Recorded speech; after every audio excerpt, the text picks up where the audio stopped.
There's a specific kind of person who hasn't turned on the news in years. Not because they don't care about the world, not because they're ignorant, because somewhere along the way, they figured something out that most people never do. You've probably met one. Maybe you are one. They seem calmer than everyone else, less reactive, less anxious about things they can't control. And when you ask them why they stopped watching, they don't give you some dramatic answer. They just say, "I felt better once I stopped." Here's what's actually happening in their brain and why it's not what you think. The news isn't designed to inform you. It's designed to activate you. Every headline is engineered around a psychological trigger called negativity bias, a survival mechanism your brain evolved millions of years ago to detect threats faster than good news. Bad news used to mean a predator nearby. Now it means a stranger's tragedy on the other side of the planet, delivered straight into your nervous system every single day. The people who stop watching the news aren't tuning out reality. They're the ones who notice their body reacting to threats that will never actually reach them. Elevated heart rate, tense shoulders, a low hum of dread they couldn't explain. Then, one day, they stopped feeding it, and the feeling disappeared within weeks. But here's the part almost nobody talks about. The real reason this group thinks differently from everyone else, and it has nothing to do with avoidance. It has to do with something psychologists call the illusion of control. The illusion of control is a mental trap where your brain convinces you that watching more information gives you more power over a situation. It doesn't. Watching a flood on the other side of the world doesn't help the people in it, and it doesn't protect you from anything either. But your brain doesn't know that. It just knows it's seeing a threat, so it keeps you glued there, promising that just one more headline will finally make you feel prepared. People who stop watching the news are the ones who caught themselves in that loop and asked a simple question. Prepared for what exactly? Most of what floods into your feed every day is information you cannot act on. You can't fix a political scandal in another country. You can't stop a corporation from making a bad decision.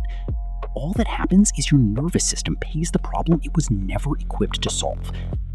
If you've caught yourself in this exact loop before, hit subscribe, because this channel breaks down exactly why your mind works the way it does, one pattern at a time. This is where the personality difference actually shows up. Researchers who study anxiety and media consumption have found something consistent.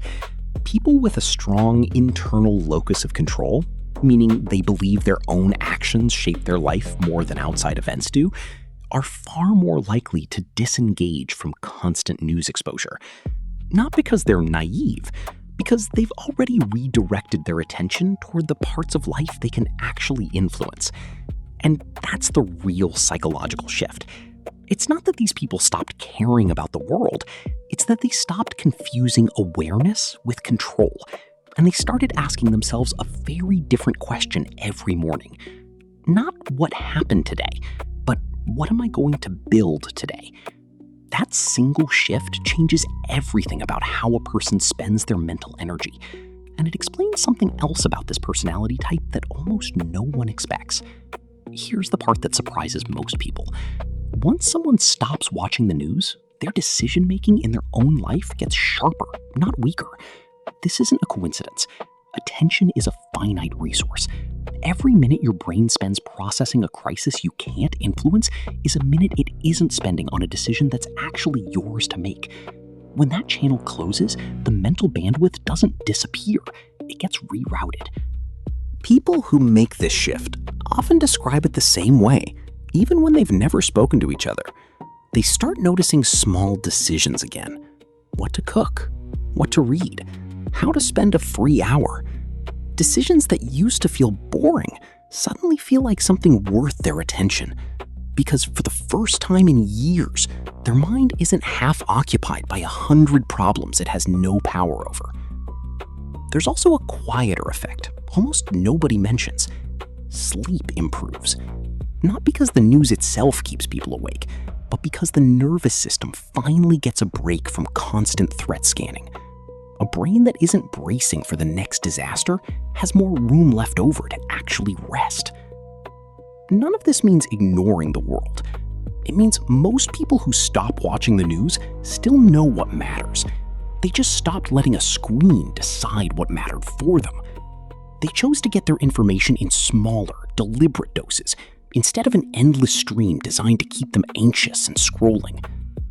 So if you've noticed yourself pulling away from the news lately and felt a strange sense of relief instead of guilt about it, that's not you checking out. That's your mind quietly protecting itself, the same way it's been trying to do since the very first threat your ancestors ever faced.